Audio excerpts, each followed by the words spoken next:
С Ани се запознахме на една от групите за подкрепа на пациенти, които се организират в град София. Тези групи са за пациенти с чернодробни заболявания. Запознахме се през 2010 година, когато тя тъкмо беше разбрала, че има хепатит С. Предстоеше и биопсия, предстоеше и първо лечение.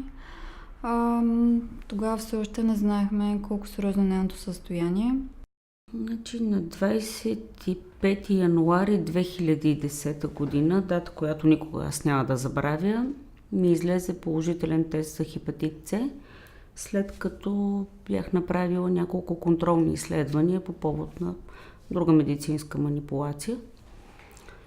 И помня датата, защото късно след обед излезе този отговор от лабораторията, че съм позитивна за хепатит С. И на мене ми се срина света буквално. Хепатит С е инфекция, която засяга целия свят. 150-170 милиона са инфектираните с хепатит С. Честотата на тази инфекция в индустриалните държави е висока, което прави проблема с огромно социално значение. Това заболяване е в състояние да обърне живота ти на 360 градуса, да те накара да преоцениш приоритетите и приятелите си, защото заболяването е много коварно. Лечението за хепатит С, конвенционалната терапия, която е известна, е ужасно тежка и реално погледнато за мен беше все едно един товарен влак мина през мене. Лошото беше, че трябваше много бързо да се изправя, защото идваше следващия товарен влак и така много пъти. При Анита начални стадии на болестта не беше много напреднал. Това позволи да се проведат терапии с интерферон и рибаврин. Това са стандартните терапии, които, за съжаление, не успяха да ерадикират инфекцията с хепатит С. Проведе се и втора терапия с така наречените протеазни инхибитори първа генерация, интерферон и рибаврин, които, за съжаление, също не доведоха до редукация на инфекцията. По време на това лечение явно състоянието на черния дроб се е влошавало, защото 3 години по-късно тя разбра, че има цироза.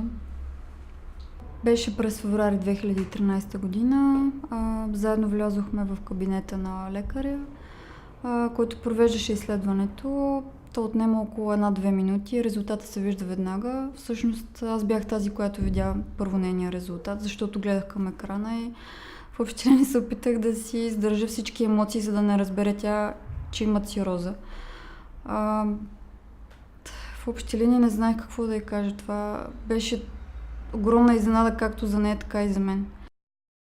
Колкото и да се стараеш да ни проличи, аз така видях нейния ужас в очите и тогава всъщност и самият лекар с голяма мъка каза, нали, така и болка, че аз съм вече с цироза и честно да ви кажа, много или ме беше страх, че това нещо ще дойде този момент и тогава почти нямам много спомен, защото той просто дойде. В този момент за мен стана ясно, че черният ми дроб е много увреден и че в общи линии усещането беше, че нещата се изплъзват вече от контрол.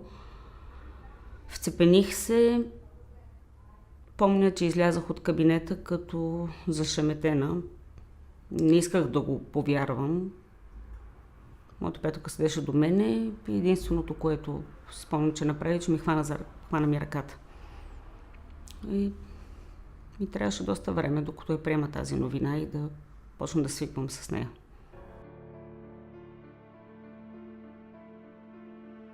Но за жалост, след една хирургична интервенция, моето състояние рязко се влоши.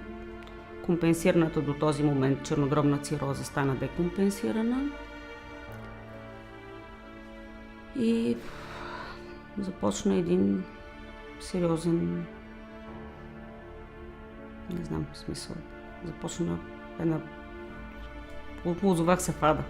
Не знам как да го кажа. Беше наистина голям кошмар.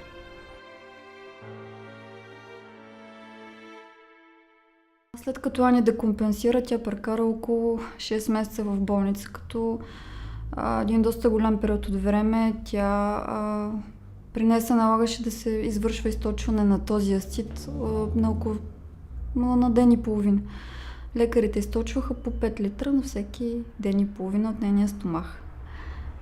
Ани беше отслабнала може би 15 кг, изглеждаше кошмарно. Просто това не беше човека, който аз познавах. Това не беше човек, с който сме ходили на море.